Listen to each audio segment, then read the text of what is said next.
আসসালামু আলাইকুম রহমতুল্লাহি ওয়া বারাকাতুহু। আলহামদুলিল্লাহি ওয়াহদাহু ওয়াসসালাতু ওয়াসসালামু আলা মান লা নাবিয়্যা বা'দাহু, আম্মা বা'দ। সুপ্রিয় দর্শক শ্রোতা ভাই বোনেরা, আজ আমরা এমন একটি জিকির, এমন একটি দোয়ার কথা বলবো যে জিকির এবং দোয়া জানে না এমন কোনো মুসলিম পৃথিবীতে পাওয়া কঠিন। বলতে গেলে আমরা সকলেই এই দোয়া, এই জিকিরটি জানি, এই বাক্যটি মুখস্থ আমাদের আছে, কিন্তু এই বাক্যের যে ওজন, এই বাক্যের যে ওয়েট, এই বাক্যের যে গুরুত্ব, সেটা আমরা হয়তো অনেকেই উপলব্ধি করতে পারি না। মুস্তাদরাক হাকিমে আবু সাঈদ খুদরি রাদিয়াল্লাহু তাআলা আনহু থেকে বিশুদ্ধ সূত্রে বর্ণিত এক হাদিসে নবী করিম সাল্লাল্লাহু আলাইহি সাল্লাম ইরশাদ করেছেন, একবার আল্লাহর নবী মুসা আলাইহিস সালাতু ওয়াসসালাম আল্লাহর কাছে দরখাস্ত করলেন, আল্লাহর কাছে আবেদন পেশ করলেন। তিনি আল্লাহর সঙ্গে সরাসরি কথোপকথন করতেন, সেজন্য কালিমুল্লাহ বলা হয় তাকে। আল্লাহর সঙ্গে সরাসরি কথা বলতে গিয়ে একবার তিনি আবেদন করলেন, আল্লাহ আমাকে আপনি একটি জিকির, একটি দোয়া শিখিয়ে দিন, যে জিকির, যে দোয়া আমি সব সময় পাঠ করব, সব সময় আমল করব। আল্লাহ সুবহানাহু ওয়া তাআলা তখন মুসা আলাইহিস সালাতু ওয়াসসালামকে বললেন, কুল লা ইলাহা ইল্লাল্লাহ, হে মুসা আপনি লা ইলাহা ইল্লাল্লাহ এই দোয়াটি সবসময় পাঠ করবেন, এই জিকিরটি সবসময় পাঠ করবেন, এটা আপনাকে আমি দিলাম। মুসা আলাইহিস সালাতু ওয়াসসালাম কিছুটা আশ্চর্যান্বিত হয়ে আল্লাহ সুবহানাহু ওয়া তাআলাকে বললেন, আল্লাহ লা ইলাহা ইল্লাল্লাহ এটা তো এমন একটি বাক্য, এমন একটি জিকির, এমন একটি দোয়া যেটা সকলেই বলে, সব মানুষই বলে। আমি তো আপনার কাছে স্পেশাল কোনো দোয়া চেয়েছিলাম, বিশেষ কোনো দোয়া চেয়েছিলাম।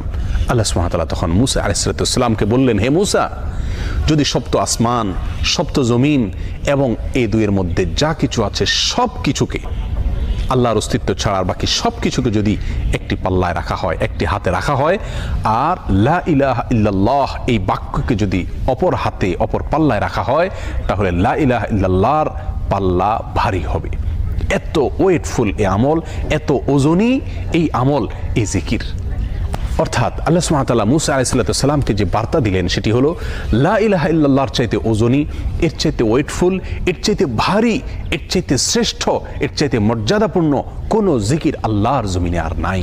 প্রিয় বন্ধুগণ, মুসা আলাইহিস সালাতু ওয়াসসালামের জন্য সবচেয়ে স্পেশাল দোয়া হিসাবে, সবচেয়ে স্পেশাল জিকির হিসাবে আল্লাহ সুবহানাহু ওয়া তাআলা যে দোয়াটি নির্বাচন করলেন, যেটাকে সবচাইতে ওজনী আমল হিসাবে আল্লাহ সুবহানাহু ওয়া তাআলা স্পষ্টভাবে ব্যক্ত করলেন, সেটি হলো লা ইলাহা ইল্লাল্লাহ।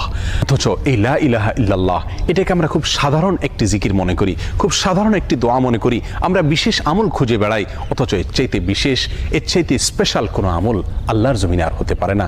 জিকিরের মধ্যে যত জিকির আছে, যত দোয়া আছে, যত আমল আছে, সমস্ত জিকিরের ভিতরে সবচেয়ে শ্রেষ্ঠ, সবচেয়ে ওজনী আমল, সবচেয়ে ওজনী জিকির হলো এই লা ইলাহা ইল্লাল্লাহর জিকির।